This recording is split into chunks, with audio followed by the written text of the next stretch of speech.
Hey everybody, welcome to Wednesday Hump Day with Born Again to Live. It's been a while since we've done the Hump Day. That's very true, yes. It's also been a while since we have to do our weekly reminder that we have a Facebook page, Yes. Born Again to Live the podcast, and we want to hear from you. Yeah. So I ran into my buddy Oscar that Okay. listens to the podcast, and he joined the Facebook world. Okay, Facebook, woo, right? nice. And he's like, so do you want my long replies? Because he usually sends me a pretty decent message about some of the podcasts. And he's like, do you want my long replies to you or to the Facebook page? I'm like, Amy needs to read them too. So I love it. No, I love that Oscar replies, and I really feel bad sometimes because I don't reply to his, thoughts, but I do read them. It's just one of those Yeah. life's coming at you at 300 miles an hour. It feels like some days, and you just forget to answer people. Yep. But sometimes I just need time to think about it too before I reply. I like to sort of simmer on those thoughts, and then I like to give them my undivided attention before I get back to them. So, but yeah, we love that you're listening, Oscar. We love that you are hitting us up on Facebook, talking to us a little bit. That's amazing. Another one I heard from was Julia after her episode. Cool. She told me that day a person reached out to her. Now, Eric, you've been saying reach out. Just stick I will to with it. My crazy words. But anyway, somebody reached out to her and that morning and said how much they really liked her episode, even though they're not a Christian. Wow. So I don't know who this person was, but I was fairly impressed with the fact that they heard her episode. Yeah. So that's awesome.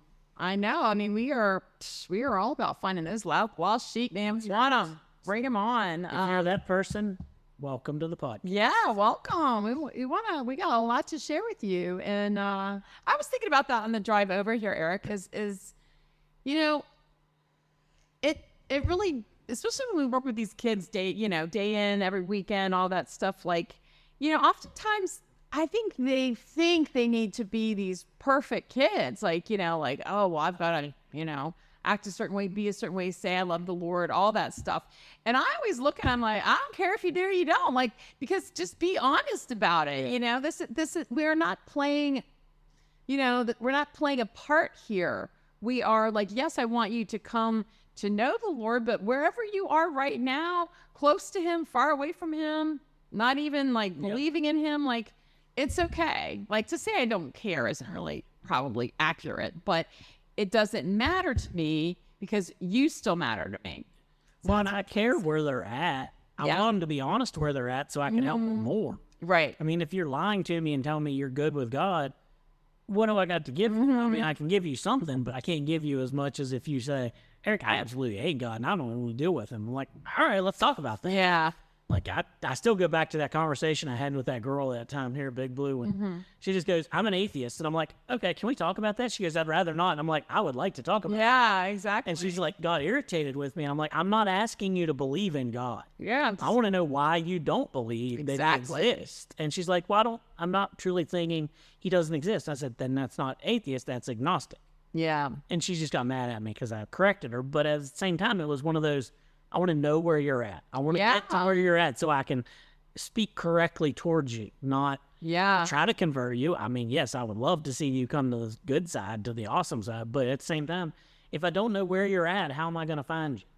Well, and there's conviction in just making people say what they believe in, whether it's what I believe in, whether it's the same or not. Okay, you believe this, but why? Why do you, and sometimes the fact that they can't even find the words to say what they believe or why they believe it, there's some conviction right there that says maybe it's not true. But anyway, I'm super excited that we have maybe even a new listener or just kind of, Julia's episode brought in a little different audience. But that was I loved listening to that. It was that was really great. So yep, we need to have her back on, I think. Definitely.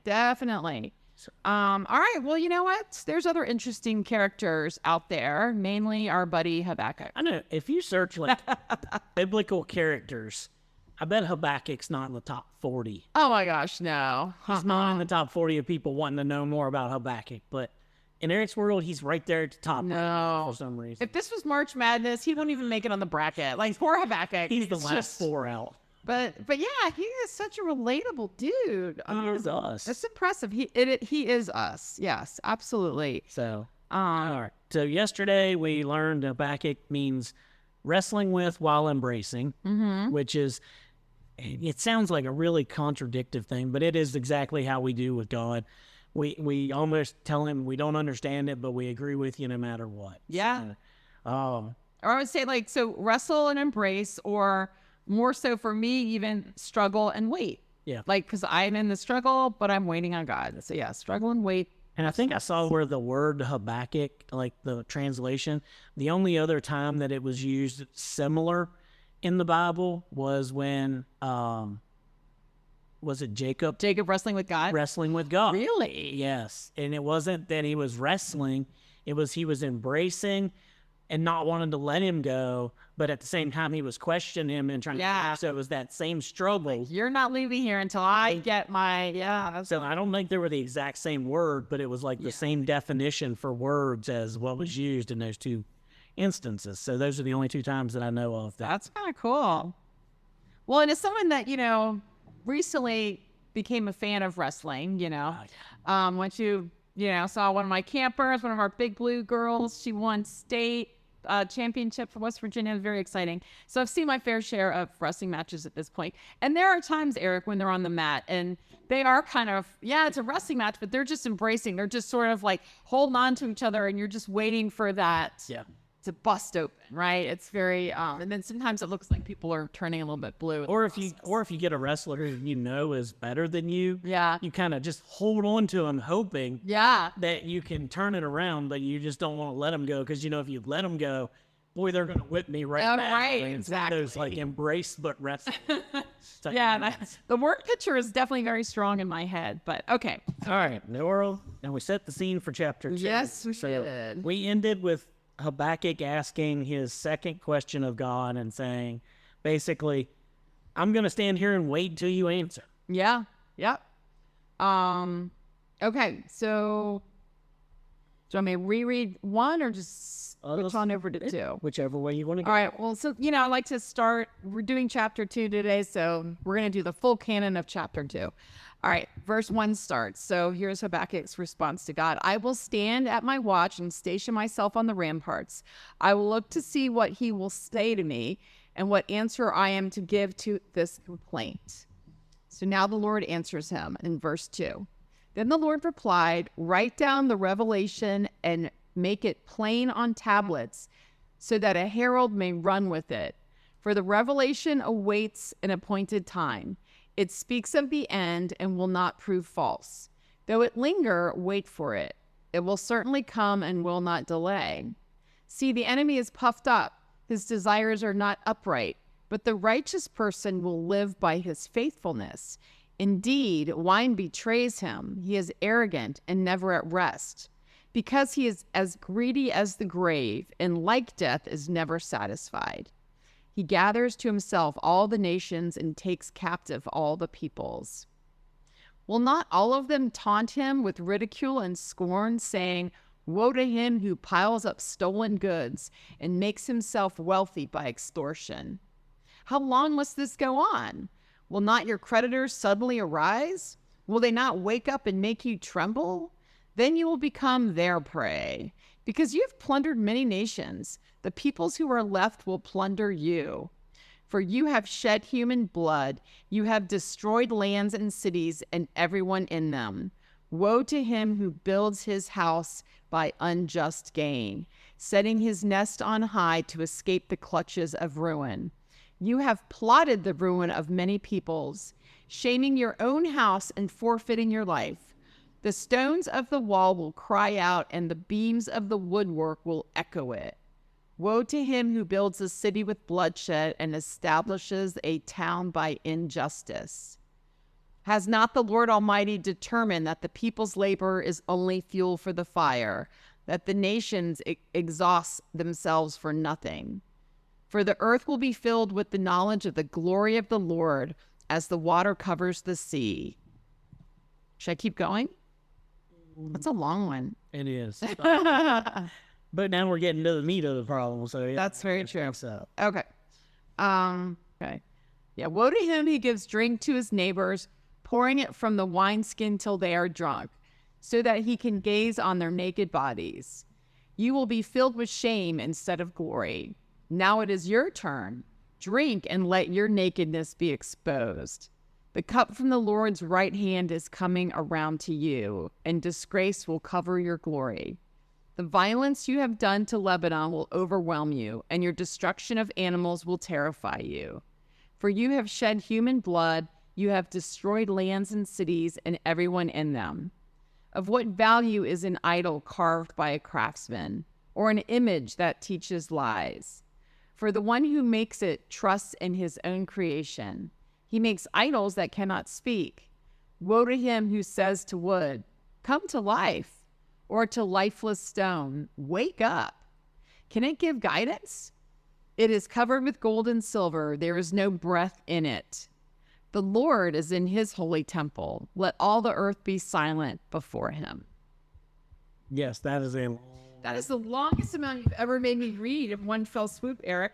But wow, what an answer! Yes, that's kind of the point. That's a whale of an answer. That really, we're not even Jonah, but that's a whale of an answer. So, again, Habakkuk asks and says, "I'm going to wait," and God tells him, like, even when you don't see it, I'm working. Yeah. That we read all of that to get to the end when it says, "But the Lord is in his holy temple," which means he's working. Yeah. He's doing what he's supposed to do. He's doing his job. And we may not see the results in all of this other stuff that God talks about, but in verse 2 through 4 there, where he talks about write the vision and make it plain on tablets. Yeah. I mean, he's telling him, like, you got to wait on me to make it happen, but write it down so you don't forget. Like, if I tell you something's going to happen, write it down so that it can come true and you can then later see it. And I don't know. There's a lot of what we go through in our life. I think that we just have to know that sometimes we ask God for things and we say, hey, God, can you heal this person? Yeah. And we may not see results and we may see years of struggle, but it doesn't mean that God's not doing his job, that he's not working, that he's not using whatever's wrong with that person for the betterment of everybody else or for the betterment of that person. And so many times we get caught up in we don't get an answer that we forget that God doesn't have to answer us. Right. I mean, he chooses to answer us a lot of the time, but sometimes he has to just sit back and say, no, like, this isn't your knowledge. You don't need this, but I'm working anyway. Yeah, you'll see the results of what's going to happen eventually, but it's, yeah. Well, the thing that I was trying to go back to and find, which was in the end of verse 4, when he says, but the righteous person will live by faithfulness. And like, that is a reminder to me that while all this injustice, while all this terrible stuff is happening, like, he didn't say get in the game and fight back. He didn't say, you know, join them. He didn't say, you know, scoff at them, you know, pray, like, we have to love our enemies and pray for them, right? Like, he didn't say to do anything counter to what he's already said. He just says the righteous person will live by faithfulness. Yeah. And so when calamity comes, we just stand firm and we wait on God, and we are still to live, right? We're not to cower. We're not to hide. We still have to live the life that God gave us and living by faithfulness. So I love that in the midst of this crazy thing, he's just telling us, it's that reminder, like, well, your job is to not take vengeance. Vengeance is mine, saith the Lord, right? Our job is just to live by faithfulness. Yeah. I mean, and that's what, when you're waiting on the answer, it's living by faith, knowing that God's going to answer you or that he's going to reveal his plan or he's going to show you that vision. But you got to just have enough faith to say, all right, I trust God's going to do it. Yeah. And that whole long answer that you read there basically comes down to, at the end, he just says, but the Lord God is in his holy temple. Yeah. I've never left you. this is in the midst of Jerusalem, where this is where the temple's at. Yeah. They're under attack. They're under siege. They've got these people coming at them. And it talks about all the bad stuff that's going to happen and has happened. And he says, but I'm still here. Yeah. I'm still with you. And that's got to be a hard answer for Habakkuk to get, because you can't imagine, like, he's waiting for, like, oh, now God's going to rise up and take care of all the injustice. And he goes, hey, it's going to happen, and I'm here. Mm-hmm. I'm still here for you. Yeah. But, yeah, we got to go through this. And so just know that when God's quiet sometimes, or you're not getting an answer, he's working. Mm-hmm. That's all chapter 2 comes down to, is God's working. He never quits working. He never stopped working. We recently read that verse from Jesus where he said, it was in John, and it said basically, I am still working and the Father has never stopped working. Yeah. And everybody thinks, when they read creation story, it says on the seventh day, God rested. Yeah. I think so many people think he stopped. Yeah. Not that he took a break. And then the next day he was right back to it. He's right back to working. Yeah. And he's never stopped. He's never quit. Right. And Jesus came to do his will and to work here on earth, and he never stopped. Well, and he didn't stop on that seventh day too. And that we talked about this before, but he didn't stop because he was tired, because he ran out of ideas of animals and things to create. He stopped because he had finished what he wanted to create, and he just sat back and just was in awe of all of it. And like, that is our job to do on Sundays on our Sabbath, is just to sit back in his finished work. But yeah, continue. But no, that was my biggest point for the day, was just that God is working, even if you don't see it. Like, you got to give him the credit. You got to give him that free will, or free. No. You got to give him that. What's the word I'm looking for? We both can't find words today.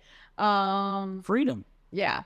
Yes, you got to give him the freedom to work, even if you're not seeing results. Yeah. I can't think of too many jobs where there's so many behind the scenes that you really never see them. You only see the end product. Right. I don't know. What comes to my mind is like the Wizard of Oz, where if they didn't peek behind the curtain, would you ever care who was behind the curtain? Right. Yeah. No, that's very true. Like, so God's just doing his thing. We don't need to peek back there and see him and be like, all right, yeah, he's working. Like, no, he's doing his thing. He'll let you know when he's ready. Yep. Absolutely. We're just not good at waiting, are we? No, our patience is not one that we're good with. So anyways, that's Habakkuk chapter 2. Not a lot depth-wise from my perspective. I mean, there's a lot in there. Probably the most well-known set of verses is that 2 through 4, where it's write the vision, make it plain on tablets. That's probably one of the more well-known Habakkuk verses. I know a lot of people quote that, and when they're trying to say, like, I don't know where I want my life to go, they quote this and say, well, make it plain, write it down. Yeah. Make your plan. Well, same as when we're doing goals for our life, just our bucket list or whatever. You write it down and you make it so that you don't forget. But this is actually God saying, when I show you something, write it down. Yeah. Right. Well, in that appointed time, God is very, adamant that this has a time and it will be revealed at an appointed time, and otherwise, that's not for you to know. But I like just how it finishes off by talking about the gods of our own creation, because I mean, how many worthless, lifeless idols do we worship in this world today? They can't speak. They can't come to life. They can't wake up. They don't really give us anything lasting, whether that idol is a carved graven image, like back then that they used to do it, whether that idol is our prestige, our job, our paycheck, our looks. It's a great reminder at the end of that chapter that not only who's in charge, but who we worship. Yeah. It's good. All right. Like I said, chapter 2 down. We're going to have one more chapter for you. We'll cover that tomorrow. All right. Let's do it. All right. See you guys. Bye, guys.